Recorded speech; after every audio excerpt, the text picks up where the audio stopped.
রোগীর কোনো ক্ষতি হয় তাহলে সবাই প্রস্তুত থাকুন।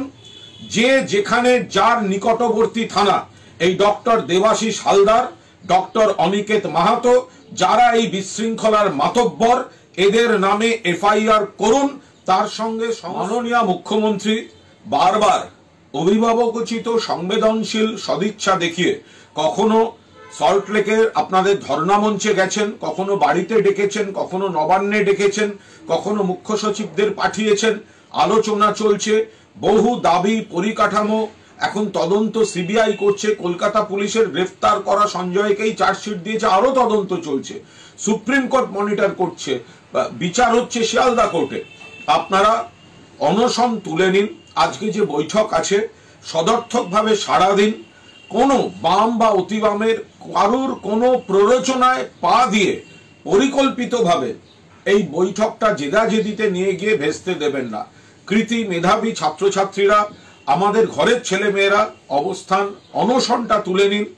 আলোচনার মধ্যে বাকি যেটুকু যা আছে মুখ্যমন্ত্রী অভিভাবকের মতো রয়েছেন। আর যদি কারুর কোনো বাম অতিবামের প্ররোচনায় পা দিয়ে আপনারা আজকের বৈঠক ভেস্তে দেন এবং আগামীকাল মঙ্গলবার যদি জোর করে স্বাস্থ্য ধর্মঘটের নামে কোনো অরাজকতা, বিশৃঙ্খলা তৈরির চেষ্টা করেন এবং সারা বাংলায় যদি কোনো, ঈশ্বর না করেন, কোনো রোগীর কোনো ক্ষতি হয় তাহলে সবাই প্রস্তুত থাকুন।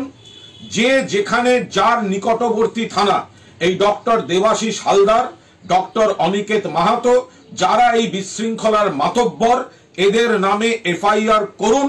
তার সঙ্গে সংশ্লিষ্ট যে সংস্থা এবং সংশ্লিষ্ট যে ডাক্তার, তাদের নামও যোগদান করিয়ে দিন।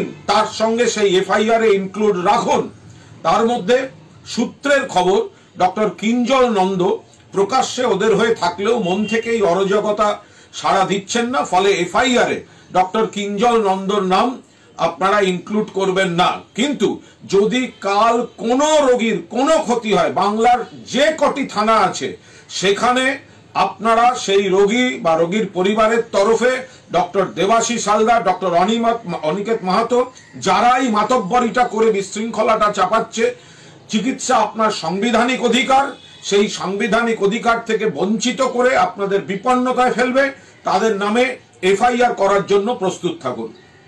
দাবি ত্যাগ। এই চ্যানেল কোনো প্রচার করে না হিংসাত্মক, ক্ষতিকারক বা অবৈধ কার্যকলাপ। এই চ্যানেল দ্বারা প্রদত্ত সমস্ত বিষয়বস্তু শুধুমাত্র একটি শিক্ষামূলক উদ্দেশ্যের জন্য। ধন্যবাদ। শুভেচ্ছা। টিম আমার বাংলা নিউজ।